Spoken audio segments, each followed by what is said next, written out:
Las varitas son un aspecto crucial y frecuentemente comentado de la serie de Harry Potter. Son la herramienta que permite a los magos y brujas canalizar sus habilidades mágicas, y a lo largo de la serie, su significado es resaltado a través del lore de las varitas, la noción de quién es el amo de una y el papel que esto juega en los duelos y el combate mágico. Pero por alguna razón, los duendes no pueden usarlas. Los duendes tienen control del sistema financiero, son más de capaces con la magia y hasta son más inteligentes que los magos y brujas.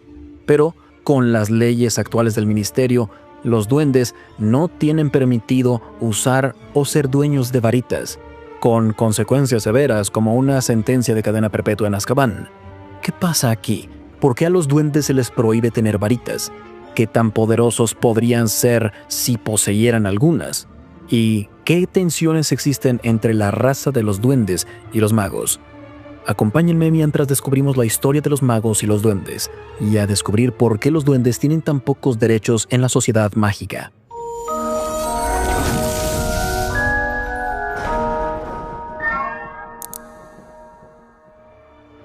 Bienvenidos a Harry Potter Theory Español.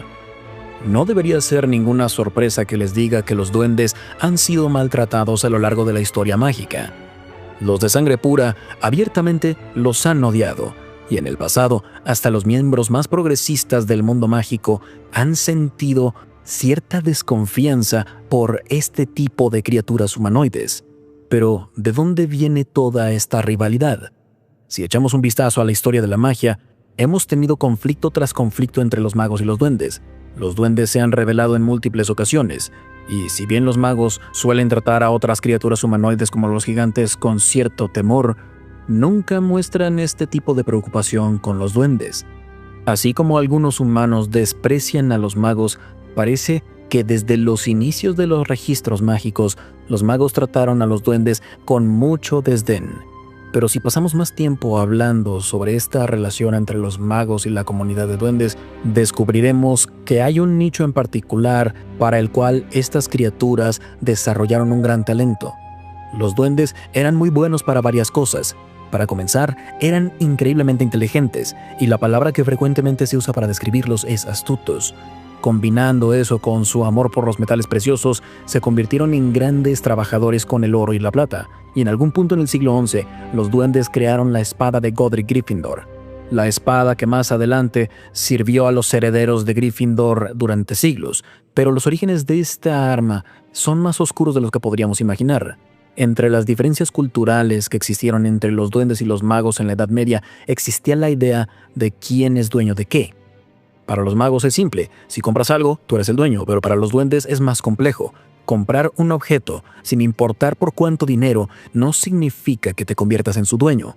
Los duendes simplemente creían que estabas rentando la espada, el collar o lo que sea, por la duración de tu vida, y los duendes podían recuperarlo cuando morías.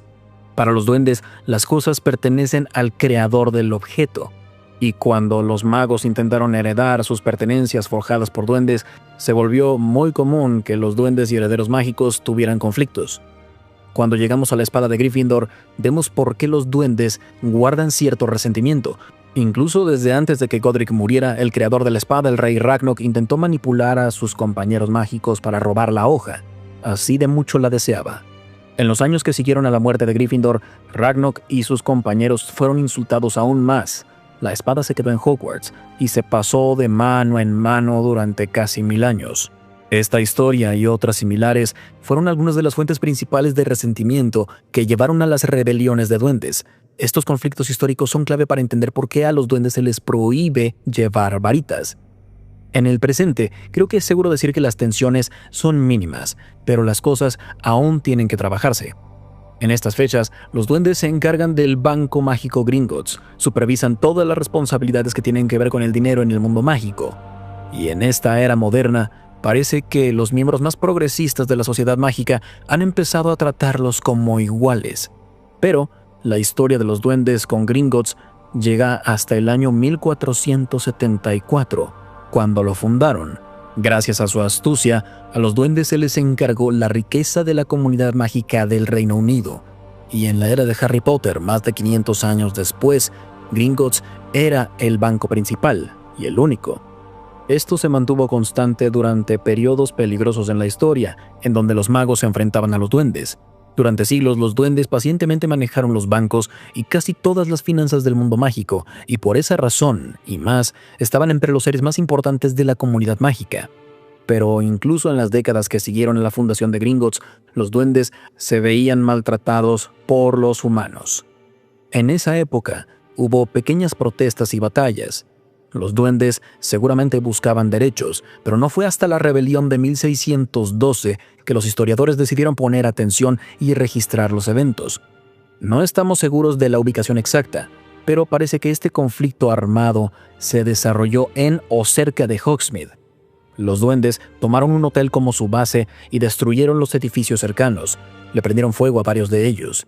El número de vidas que se perdieron en ambos bandos se ha perdido con los años, pero las bajas fueron bastante altas, al menos según la historia de la magia del quinto año de Hogwarts.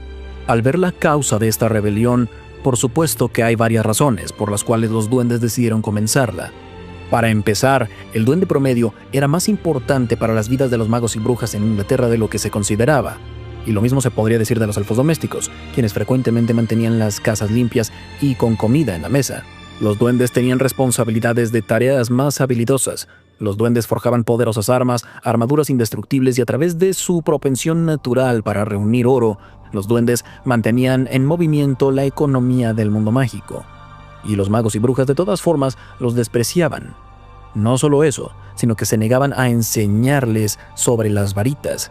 Es decir, que los duendes tenían que hacer sus tareas mágicas con la más peligrosa y difícil técnica de la magia sin varita. Incluso en los altos mandos de Bretaña, el Wizengamot, se negaron a permitir que un duende se les uniera, y sin una representación justa, es probable que los duendes decidieran que ya era suficiente. Así se rebelaron en el año 1612, y si bien la rebelión del 1612 fue probablemente necesaria para iniciar el proceso de algún cambio, no cambió nada por sí misma. De hecho, empeoró las cosas. En respuesta a la violencia mostrada en Hogsmeade, la comunidad mágica de Bretaña se reunió y creó una serie de leyes para limitar a los seres mágicos no humanos. La más dura de ellas era un código de uso de varitas. El Consejo de Magos lo aprobó menos de 2 décadas después de la rebelión. El código de uso de varitas es una regla sobre el uso de las mismas que se estableció en 1631. Cláusula 3. Popularmente se le conoce como el veto de las varitas. Explícitamente prohíbe a cualquier ser no humano poseer o usar una varita. Hay 8 cláusulas sobre el uso y las regulaciones de las varitas. Son de uso exclusivo para los humanos. El que duendes, elfos domésticos, gigantes y otras criaturas no humanas las usaran se volvió un crimen. Los humanos habían tenido conocimientos de esto de las varitas durante siglos, pero ahora era ilegal que los duendes tuvieran varitas. En primera instancia, podemos ver por qué esto hizo que prácticamente los duendes no pudieran defenderse en un combate uno a uno. Pero si lo pensamos con mayor cuidado, la restricción sobre la pertenencia de las varitas y su uso acabó con la probabilidad de que los duendes se desarrollaran de manera independiente a la comunidad mágica. Siempre dependerían de ellos. Pero esta no fue la última vez que los duendes buscaron luchar por sus derechos.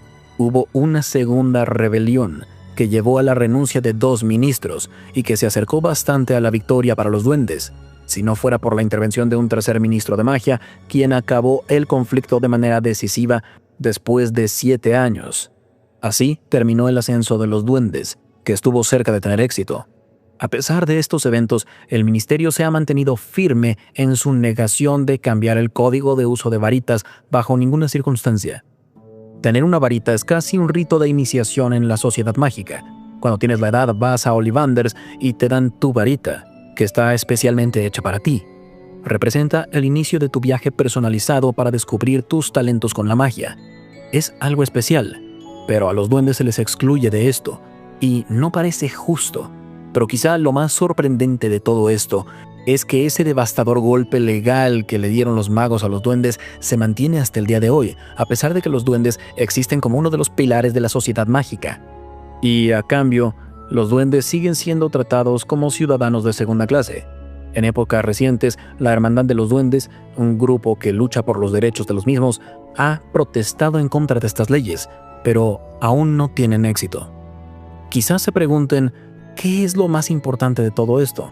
¿Por qué quitarles las varitas a los duendes o prohibírselas? ¿Es cuestión de principios o hay algo más aquí? Lo primero que hay que considerar es que los duendes no son humanos y poseen un ADN único y características mágicas que se parecen a las de los elfos. Sus habilidades innatas operan de manera distinta a las de los humanos. La magia fluye a través de ellos de manera distinta. Esto nos lleva a la pregunta de si los duendes, que tienen un excelente talento con la magia sin varita, podrían usar una varita de manera más efectiva que los humanos. Y sospecho que esa es la amenaza que se percibe, que los duendes usen varitas para desafiar la autoridad de los magos. Ese puede ser el factor principal de que se siga prohibiendo su uso con duendes. También puede ser una medida de precaución para mantener la dinámica de poder actual en la sociedad mágica, ya que permitir a los duendes acceso a varitas podría acabar con el orden establecido. Además, las dudas del ministerio para otorgarles los mismos derechos a los duendes que los magos podría tener sus raíces en prejuicios que se tienen con los duendes sobre sus habilidades y la confianza que se puede tener en ellos. Y eso es todo por hoy. ¿Qué opinan de la forma en la que se trata a los duendes en Harry Potter? Si les dieran varitas, ¿serían una amenaza para los magos? Díganlo en los comentarios. Y si les gusta el contenido, no olviden dejar un like y suscribirse al canal. Y hasta la próxima, recuerden, la magia florece solo en almas únicas.